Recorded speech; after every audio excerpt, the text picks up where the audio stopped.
Hello again. Do you have a really important goal that you would like to accomplish? I'm Pam, once again, here from Fast Forward International. Today is the 8th of our mini workshops designed to help you build your own techniques in your own toolbox that help you to thrive, not just survive. Those of you who watched the summary session last week will know about the 6 tools that we've already shared, which were very much focused on helping you cope with the situation regarding COVID-19, understanding in that context and any context what's happening to us emotionally, how to manage ourselves better, differently, things that we can do differently, and so on. And I also shared that today this session is the first in a slightly different context. Today we're now starting to look ahead. We're moving forward into the future. And I'm going to be focusing in the next sessions on 3 areas. One to do with goals, achieving what we want, which is part of what today's session is about. One on relationships, communication, and the third on our continued self-development, self-improvement. So today is about goals, and we're focusing on a tool called outcome thinking.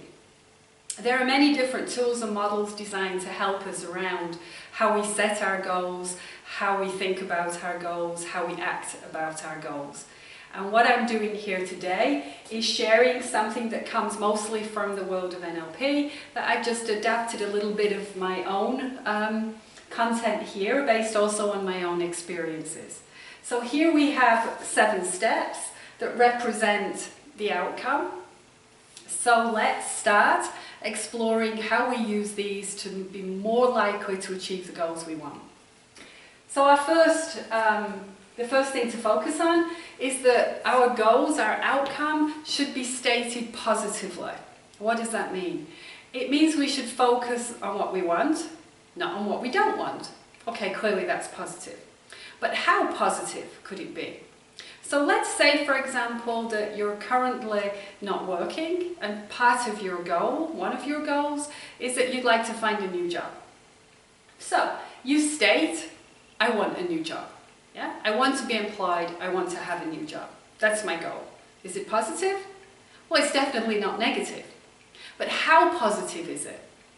If, for example, you said, I would really like to have a job that I absolutely love, that going to work every day is something I look forward to and get up with enthusiasm. And when I come home at the end of the day, I'm full of energy and ready for the evening. And that's more positive. So it's about stating it positively, and the question is, how positive can you make it for you? Now we can go on to the second point here because it's connected. It's also about using sensory language. So what is sensory language? Well, we have 5 core senses: sight, sound, taste, touch, smell. And it's about how we include those senses in the way that we define the goal. Which means when we think about it, when we imagine it, it's more vivid in our mind. What we can see, what it looks like, not flat, black and white, but in colour, with movement. What the sounds are, how we feel in that situation, what we can smell or taste maybe. The more of these that are combined, the stronger that what we're thinking about becomes in our mind. And this is somehow linked to also it being positive. So how we create it in a way that makes it so strong for us. An example here that I could use is, let's say we have an athlete who wants to ultimately win the Olympic Games. Yeah? So they are preparing, they are practicing, and so on. Actually, we hear this often in interviews with people who have won different tournaments and different events. And one of the things they will often describe is how they imagined, for example, the race. Yeah? So how they, in their mind, had run round that track in every single infinite detail so many times. They knew what it looked like. They could almost feel the track beneath their feet. They knew what was around them. They could hear the sound of the crowd around. They had the sense of the fresh air, what it smelt like, how it felt. Everything, absolutely everything. So the more that we imagine it this way, it's not just that we're being positive. What's actually happening is our brain doesn't know the difference between what we imagine, if it's strong enough, compared to what we actually do. So if we imagine something powerful enough, with enough of our senses engaged, our brain believes we've already done it. And if we've already done it, it won't be difficult to recreate it. So if we imagine the environment of a job that we want, and we really visualize that. So what kind of office will I be in? Maybe the light coming through the windows, maybe the people who are enthusiastic, excited about their work, talking, sharing ideas, laughing, and I'm involved in that. Maybe the coffee area with wonderful smell of coffee that I love, a place where we go to share ideas and catch up with each other. The more all of that is, the more our brain thinks, oh, we love that job. Yeah? So this helps also in really feeling connected to what we want and in making it easier to accomplish. Now we then go to the third step, totally within your control. So I'd like to go back to the example of the athlete. So let's say in their mind they're thinking, you know, what I want is the gold medal. Yeah? So is it totally within their control to achieve that gold medal? Maybe, maybe not. What if somebody else is just better than them on the day? Maybe if somebody else trained more or harder or had special fitness advice that they didn't. Is it completely within their control? Now what we often hear from people who have one is when they're asked about how they felt before the race, how they prepared and so on, they'll often speak about things like, I trained to be in the best possible condition I could be for this race today. And that's in my mindset, in my mentality, my emotional state, my physical training, the practice sessions, my nutrition, everything. If that person, if their goal was to be the best they could be on that day, is that totally within their control? I'd say much more so, yeah? This is something that I can do, yeah? Will it guarantee that I win the gold medal? No. But clearly my chances are significantly increased. And if my goal is to give my best, if I gave my best, even if I didn't win gold, I can still feel good about where I've got to, what I've achieved, and maybe I'll go further.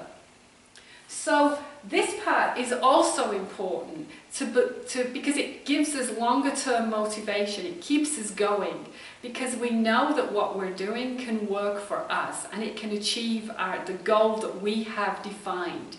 And this step is what enables us to define it in a way that is totally within our control. Let's go on to step 4, contextualized appropriately. So what is this about? This is about the context in which the goal fits. So if we speak about searching for a job, then is this something where my thinking is simply around the kind of job I want, where I'd like to be employed, the hours I work, the salary I get? This is a context, yeah? Now, does it stand alone in that context, or does it have an impact on other parts of my life? So, for example, if I have a job that requires more travel, does that mean I'll be away from home more often? Is that a good thing or not? How would that affect the rest of my life, which is a different context? So, thinking about the context in which your goal is set helps you to make sure it applies to whichever parts of your life or people or situations that are all going to be influenced by that. And that takes us very nicely to the next point, that your outcome maintains appropriate secondary gain. This secondary gain is something that's really important and very much connected to the context. Secondary gain means that there's something I gain by not having what I say I want. So I want a new job. I don't have a job, of course I want a job. Yeah? What could possibly detract from that? But that could be secondary gain, that there are things I'm gaining by currently not being employed. So maybe I have more time with my family. Maybe I'm enjoying having time at home doing some of the things that I really didn't have time for before I lost my job. And as much as I want the job, part of me is thinking, oh, I hope I don't lose some of this time. I hope I still have enough time to be able to have quality time with the family and have some other interests and nice evenings. Now, what's happening with that secondary gain is it's conflicting with our goal. So it's giving us emotionally, mentally, sometimes even unconsciously, that we don't fully want the goal as much as we say we do. So what we have to do with this secondary gain is include it within our goal. We have to make sure that all things are aligned. So how do we do that? Well, we think about, what am I gaining by not having the job? We know what those things are. So how do I include that in my goal? Well, I might also think about what hours I will work, or it's a job that gives me greater flexibility, or doesn't have too much travel, or allows me to work from home sometimes. And in this way, I see good balance between my work and life. Yeah? I can create this, my whole life, in a way that will work better for me. And because it's aligned, it means we have a clear context, and we're again positively focused on what we fully want, without anything detracting from that. Two more things to consider. Number 6, make resources available. So in order to accomplish what we want, we now need to think about, what do I need to do? And the doing part, the acting part, what's involved here? And what do I need? Do I need practical physical resources? But resources also means resources within myself. Yeah? My own inner resources, my resilience, my motivation, how to handle setbacks and so on. So in the terms of applying for a job, what resources might we need? I might need to learn more about how to update my CV to make it really appropriate for this moment in time and for the job that I'm looking for.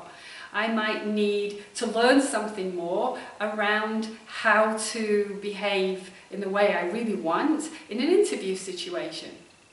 But other resources might be, as I said, more internal, how we cope and manage ourselves in that situation.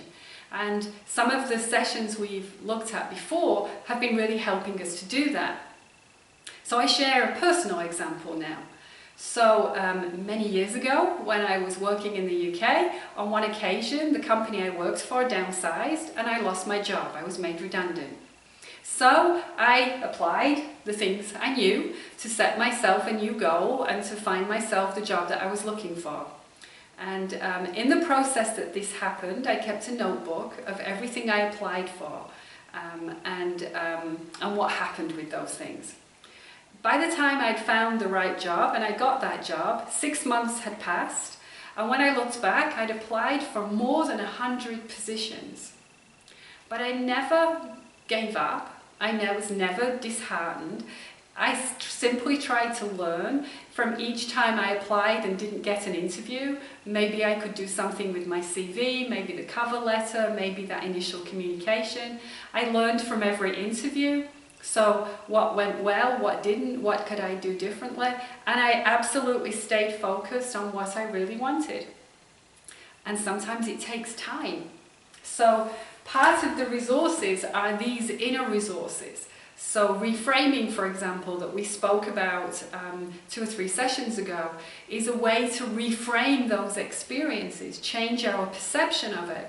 So in the way I just described, changing a perception from the disappointment of not getting a job to what I can learn to be better. This keeps us motivated and keeps us going. And so we come to the last step, ecological for the whole system.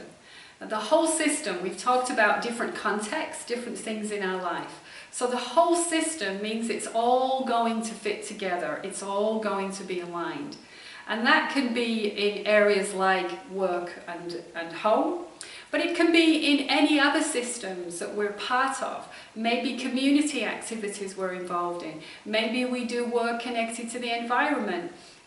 Other things that we believe in, values we have. How does it support all of my values, that nothing is out of place, everything is aligned? And this is really on thinking as we define the goal, does it fulfill all aspects of my life? Does it contribute something positive to all aspects of my life? There's nothing that would conflict within me. So as we go through those 7 steps, the question is, how are you using them? So as you define your goal, you're asking yourself all of these things and you're writing it down.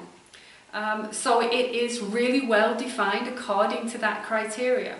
It's about how you stay focused on your goal using this. So how you visualize it, how you run it through in your mind, perhaps every day.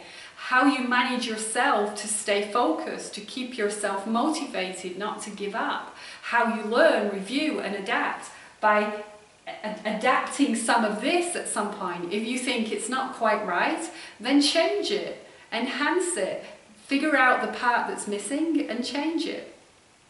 So this is a very nice framework in which to think about the goals that you really want, what you want to accomplish, and the fact is having it increases your chances of achieving it. So I encourage you after this session to think about the things that are important to you and some of the things that you'd like to achieve. Maybe start small with things that are simpler and apply these steps, and then apply what you're doing to make it happen. And as you have some successes, then you can also think on a larger scale.